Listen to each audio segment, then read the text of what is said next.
Lietuvos geležinkelių infrastruktūros valdytoja LTG Infra šiuo metu vykdo vieną svarbiausių savo projektų – elektrifikacijos projektą. Ką mes darome? Šiuo momentu nuo Vilniaus iki Klaipėdos mes statome elektros liniją, kas leis mums esamus dizelinius traukinius pakeisti naujais elektriniais ir taip vykdyti savo veiklą ženkliai tvariau ir prisidėti prie švaresnės Lietuvos augimo. Elektrifikacijos projekto ilgis apima daugiau nei 360 km ir elektrifikuotų geležinkelių sujungia rytinę Lietuvos dalį su vakarine. Tai yra driekiasi nuo Kenos stoties iki pat Klaipėdos valstybinio jūrų uosto.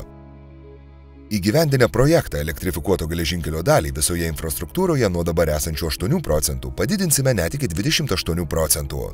Pradėjus kursuoti elektra varomiems keleiviniams traukiniams, kurie 100 procentų bus pritaikyti specialiųjų poreikių turintiems žmonėms ir krovininiams traukiniams, skaičiuojama, jog eismo intensyvumas sumažės 3600 automobilių ir net 18 000 vilkikų.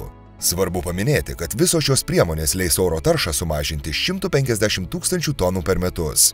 Lietuvos geležinkelių tinkle veikiantys vežėjai dėl mažesnių energijos ir riedmenų priežiūros sąnaudų potencialiai sutaupys apie 505 milijonus eurų, o socialinė ekonominė nauda viršys 700 milijonų eurų.